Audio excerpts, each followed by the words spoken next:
And hello, good people of the internet. It is I, Tommy Kelly, and this is Adventures in Woo Woo. In this episode, I want to talk a bit about a magical item.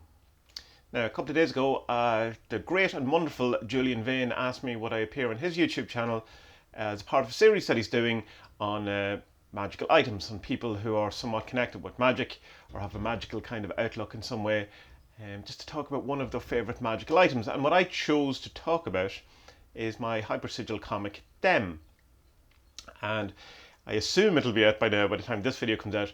The link will be in the show description below, or it'll be all over my social medias. Anyway, I kind of was nearly the very last minute. I was going to go with a different magical item, and I didn't. I switched to Dem, and I think it was the right one to do because it certainly probably is my most magical item in a kind of more idea or a more theoretical or more kind of some sort of word rather than a tangible actual thing. And the original thing I was going to talk about and as my magical item is this, which you really aren't going to probably see. Probably look at that, it's terribly out of focus.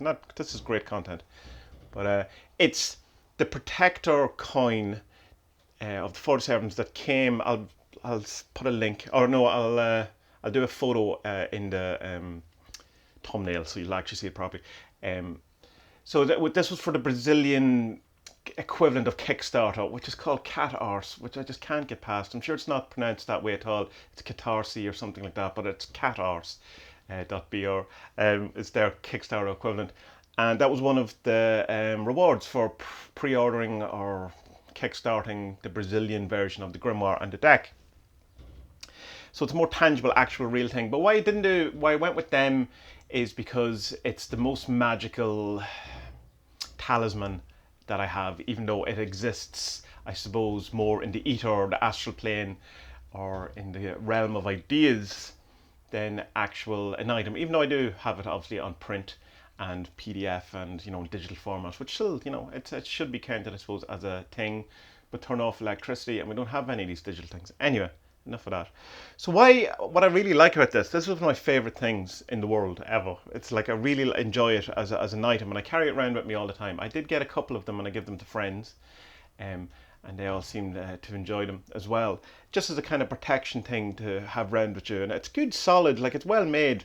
And what I thought was really cool about it, why I was really kind of blown away by it, is that when I was doing the 47s and I was coming up with it, it was kind of very much for me. It was kind of a very selfish magical work. It was something that I had looked at all of these kind of magical things, all the different things people were saying, all the different traditions, and while it was all wonderful and all that, it kind of felt a bit external to me, or other people's ideas, or was intruding, or possibly culturally appropriating inappropriately, or whatever it's the thing. And it was like, how did I make all of these things, all of these great ideas mine, with trying to be as, I don't know, respectful, I suppose, in one way to all of the places where all these things come from, but being also a chaos magic and having a bit of punk rock to me too, going that, steal if I need to, there's no, what's the old expression about artists? Good artists are influenced, so great artists steal, or something equivalent to that.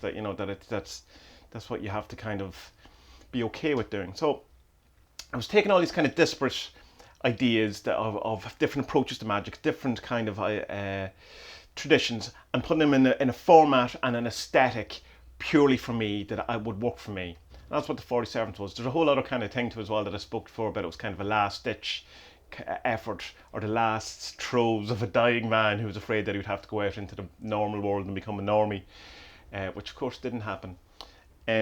And so then when I went out into the world, and it became something very different than what I imagined, in that I could never in my wildest dreams imagine that it would do whatever it did, or it's still currently doing. And it found its way to Brazil. And an awful lot of that I think is to do with Louis Valentia, who I interviewed on the good timing there on my swinging background. That's quite cool. Who is on the Magic People podcast. You should check it out. And she translated the Grimoire in Brazil as well. But she started talking about it in Brazilian on her YouTube channel. And it was very weird because, of course, I couldn't understand it, but I could recognise names here and there. And I knew she was enthused by it and was into it. And we started talking to each other. But eventually, through her, pretty much It got, there was a publisher interested for Penumbra Livros. Am I pronouncing that right? I always seem to get that wrong. And it went as big as it was in Brazil and all this kind of stuff. And so then when it came back after kind of doing the 40 servants, putting it out into the world, and then it returns to me as something like this that I never would have created that. I would never have done something like that. Wouldn't have entered my head to do something like that, and something of that value and of that expertise. And it's so good. Like, I mean, it's proper coin, weight, good, good craftsmanship, the whole thing. That it seemed very much a case of sending an idea out into the world and then it returning as a solid form, as an actual coin back into me that I could put literally into my wallet and that would protect me. And I thought it's really cool, and I'm really happy. That's one of my favorite things. But because I couldn't decide, all right, well, I mean, I did ultimately decide, because I had to throw up between those two things. I thought I'd talk about it in the video.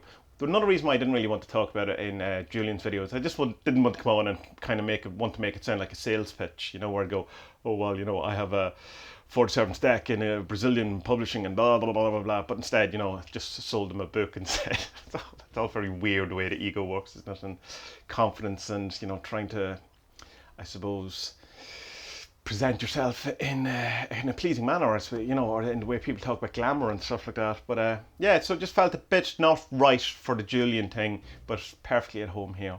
So yeah, Protecto coin. I don't know how many people in the world have it, but there's very few this side of the world have it anyway, and I'm delighted to have one. In fact, I have two. But there you go. Good people of the internet. What's your magical item? What's the thing that you treasure as a magical item? I have a wand I got in Glastonbury years ago that I'll talk about in another video that is equally could have been a candidate for this. In fact, I'll do a video about it soon to talk about it. There's an interesting story around that. What about you? Have you an equivalent coin or wand or book or tarot deck or some magic work that you presented to the world that in some way came back in a very cool, tangible way to you as something else, as an echo back? Because I'd love to hear it. I think it's very interesting. And you should check out Julian's videos because they're very interesting. As of the recording of this, he's done Dave Lee and Jake Stratton Kent, and so they're good, and it's interesting, and it's another one of these kind of things that probably wouldn't happen other than we're going through the the apocalypse right now. So we have to be thankful and grateful and support these things, support the things that you want to exist after the world, I was going to say returns to normal, but let's hope it doesn't return to normal. Let's hope it returns to a new positive new normal. So good people of the internet, until our next adventure, be well, have a great day, enjoy whatever it is you're doing, and may our best days be ahead.